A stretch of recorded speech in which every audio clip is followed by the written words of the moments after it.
Hello, welcome back. Here I am in the Christmas tree farm. This is the old section. I still have to go through, tag the trees, shear, prune, and trim. But in the meantime, I really have to take care of the trees that we planted this spring because, well, I can't find them anymore. Can you see the problem now? See the nice line here? This is where I came with the brush cutter on the tractor. I got as close as I dared. But now there's 150 firs and spruces in there. Let's find them together. We can see here I'm quite happy with my dad's suggestion to use markers to find them, and we can see there's a freezer fir right here, and it's growing really well. I'm very happy with its progress, but it's getting a bit suffocated even though we put down some cardboard and some mulch. But these darn things are growing through rhizomes and it's just snaking their way underneath. So we're going to come with the mower and trim everything down just like we did for the orchard. So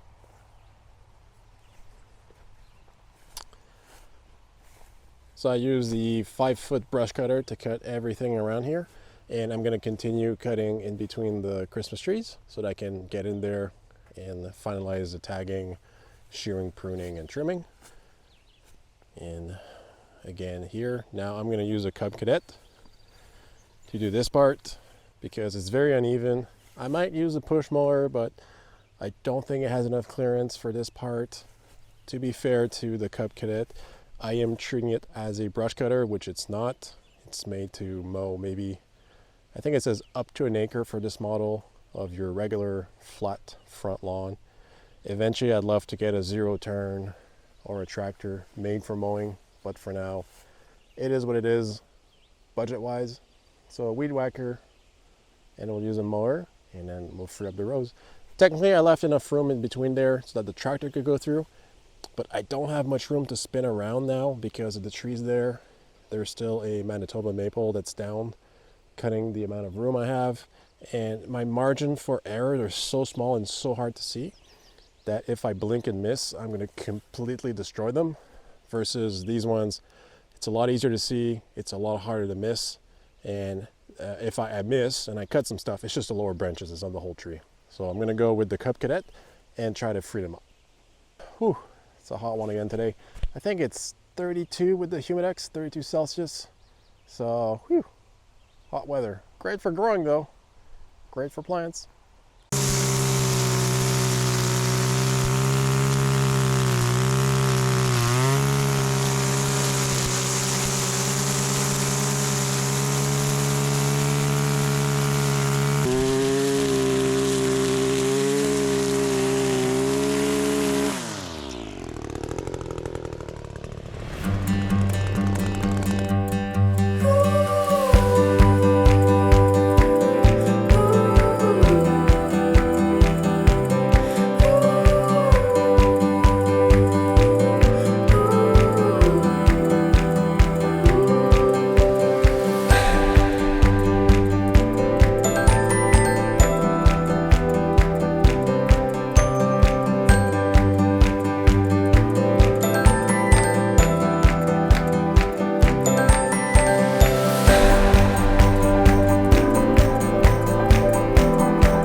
Well, here we are.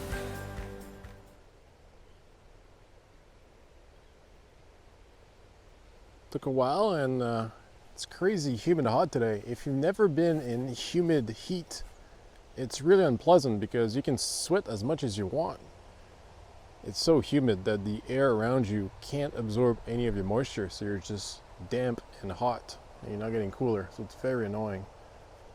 We can see our Fraser firs, 3 rows, followed by 3 rows of blue spruce, and then at the end of it there, 3 rows of white spruce. The mortality rate, they said, would be about 10%. I know for a fact 4 of them are completely dead. Some of them, like this one, while not completely dead, I think we can guess that's eventually going to be its fate. But otherwise, very happy. Most of them are growing fairly well. There's a couple of wonky ones, but overall, not too bad. What I ended up doing with the cub is I put the deck as high as it could be, so it was 4 inches, and I went slow, and then I went through the rows the other way with the push mower. It died on me a couple times just because it was so thick with grass and weeds. Obviously, I'm using personal, regular equipment to do construction, professional jobs, so just go slow. Eventually, I'd like to get something a bit more powerful, but we'll see. And now this is the project next time I'm off of work. So how does it work? Basically, there's 3 types of trees right now. Well, 4. We have, let's say, this one, which is a beautiful specimen of a blue spruce, and it looks fairly good as is. This tree could be sold this year as is. Doesn't need any input from me. It's very natural looking. It's got a great natural shape. If you move towards something like this, nice and straight, but not fully full everywhere. Some branches are longer in the top than I'd like them, so this is a tree I'd like to shape, shear, and shape, and then eventually be able to sell it, although it is getting on the tall side. But there's an easy solution. You just cut it higher so you get the top 6 feet, 7 feet, 8 feet, whatever you want. It's just it's becoming tougher and tougher to shear or prune just because of the height. Here's a nice fir. Now I need to come back, and every tree I'm going to keep, I'm going to do what they call a basal pruning. So basically the last foot, I'm going to cut every branch using a little sawzall. Because anyways, when you get the Christmas tree home, you have to have something so that it fits in the stand, so that you can keep it watered and upright, and it's not going to compete with the weeds as much. There's a second category I was talking about. So let's see this one. You see this one has a double trunk and it goes all the way down. That means if I cut it at the bottom there, it's going to split in half. So this tree is, for my purpose, garbage. So I'm going to tag these trees red and they will become wood chips. There are some other trees, I'm going to try to find an example, that do have 2 tops, but it only has a single trunk. Let's see if we can find one in this row. So you see this one could probably do with some shearing, pruning, and shaping. I'm not sure it's going to fully fill in eventually over here. So this could be a discounted tree. That one over there looks a little wonky. So we're going to start shaping it and then snip the top so it stops growing up. I want it to grow sideways. So the different types are, I think we have a good example here. So this is 2 trunks, 2 leaders, and if we come at the bottom here, you could probably get away with chopping it and keeping it intact. It would be fairly fragile. So basically, let's see if I can find an example here on camera. Nope, this one, no good. I'm sure you get the idea. So a single trunk that eventually splits in 2, that has a nice shape, that makes for a nice tree, but it's got 2 leaders, so 2 heads. So those trees would be sold at a discount. Obviously this guy needs some help. It's growing way too fast, way too tall. So the double heads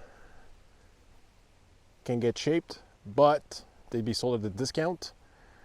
Trees like this would be shaped because it's not a guaranteed that if I shape it this year, it'll be good to sell this year. Sometimes I'll need another growth year to fully fill in and hide those scars we're going to create. So we want one set of trees that's garbage. That's going to stay there for now, but eventually I'll put them in the wood chipper once I have it. One set of trees that's going to be left as is, premium natural tree. Some of them that are going to be shaped because they're desirable, nice shape, nice size. They just need to fill in more and get a better shape. Like that guy over there. It's a nice height. It's very thick, but it's not shaped properly, and there's a little side there that's missing. And then there's a category that nice shape, but 2 liters, so they would be sold at a discount. So that's the project for next time. Take the tractor, mow everything, basal pruning for every tree that's worth keeping, tagging every tree, deciding which category to fall into, and then from there we'll decide what gets shaped and what gets left as is, and what will be marked eventually to become wood chips to return back to the earth. Thank you so much for watching, everybody. If you've liked this content, make sure to leave a thumbs up, write a comment down below, make sure to subscribe for more about the Christmas tree farm and the progress we're going to be making this year. Otherwise, take care and have a great day. Sorry if my lips are blue. I just shared a blue popsicle with Kemi. She loves the popsicles now.